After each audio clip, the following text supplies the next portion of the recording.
If you had, I always like to kind of end with this. If you had a couple of 1, 2, or 3 piece of advice for writers out there, how they can get into publishing their stuff or finishing manuscripts or whatever, what would be some of those tips? Well, going in order of the normal process, finishing your manuscript. I don't know, guys. You gotta just do it. Like, it's okay if it's bad. You can fix it later. You just gotta getting through that first draft. Yeah, and like that's not necessarily a difficult thing for everybody. It might come easily for you. It might not. Whatever the case may be, just dedicate some time to fixing it or to finishing it in whatever way makes the most sense for you. For me, I do it mostly in like short bursts. There are other people who will like set a timer for 2 hours and just write for that entire time. Pomodoro method is a big thing for some people. Like, there's a bunch of different ways you can approach it, and you just need to find whichever one works for you for that project, and you need to take the time to finish it. In whatever form that takes. It's different for everybody. So, if one thing doesn't work for you, that's fine. That doesn't work, move on to the next. As for publishing, it depends on what you want to do. Like, that's if you want to do self-publishing, that's easier than ever. You can self-publish on Amazon, Barnes & Noble. Like, a few weekends ago, I got Digital Extremities up on Amazon, Barnes & Noble, Kobo, Campfire, and then the rest of the platforms are all through Draft to Digital, which is like an aggregator that puts everything out there for you. It took some time, but it was pretty easy for the most part. You can go pre-order it right now. A little plug there for you.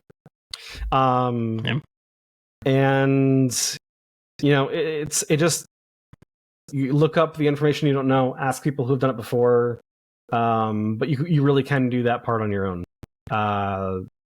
If you're looking at the trad, get together a query letter and a manuscript that is polished.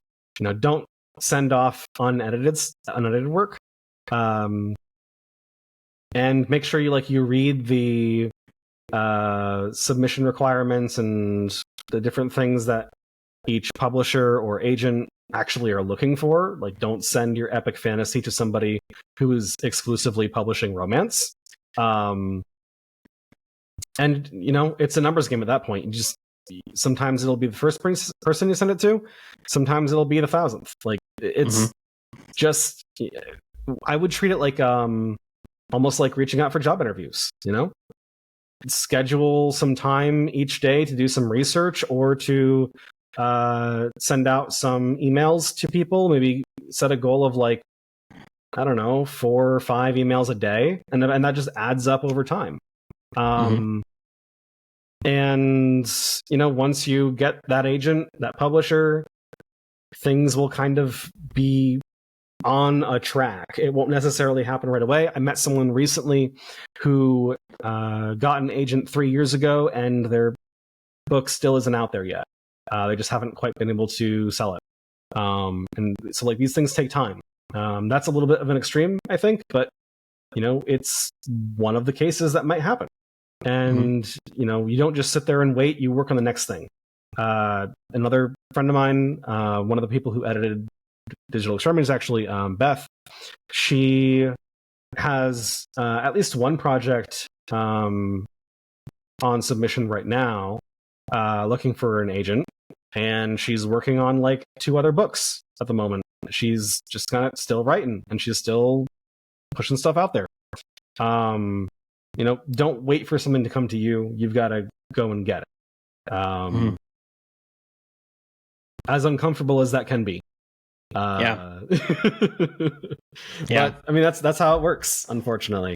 I won't get into it now because we are this would be a whole other podcast in itself, but the publishing industry is insane at the moment, and you are going to be doing a lot of the work kind of either way. Publisher will probably help you, agent will probably help you, but they're managing a lot, and odds are they're going to be focused on other things. Self-publishing, you got to do all the work yourself. It is what it is. Yeah. Yeah, that's maybe we definitely, if we could talk about that at a later time, because we didn't really get into much of that, but I think that there's a lot. I agree with you. I think no matter which way you go, it's a lot of work. And there's a quote from Alex Hormozy. I don't know if you know who that is. He's been kind of blown up on the internet recently, but he said something about, he says volume negates luck. So kind of what you were saying about like, just send 5 emails a day. Just send it out to as many people as you can find. Yeah, and like I said, don't just send them out to anyone, but send them out to anyone who might be a good match. Even if it's like somebody who you don't think you could possibly ever get, like your dream agent, your dream publisher. Send that anyway. Doesn't matter.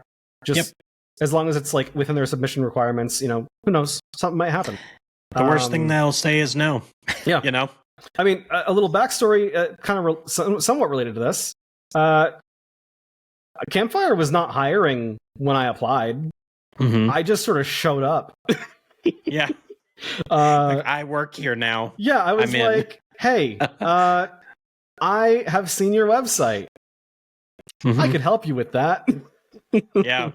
And I happened to get lucky with it. I mean, even just meeting the people from there in the first place, they reached out to us at World Building Magazine because they wanted, we ran some free ads in the magazine for related software and groups and stuff like that.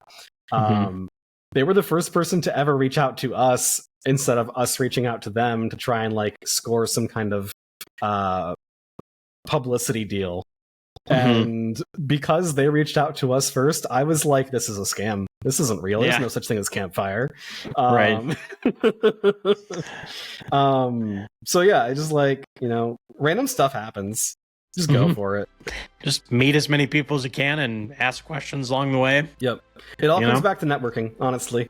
Putting yourself out there, meeting people, eventually somebody is going to mention your name or you mention theirs. And, we mentioned this earlier, the entire, writing community generally is just supportive, helping each other out, because that's what we got to do.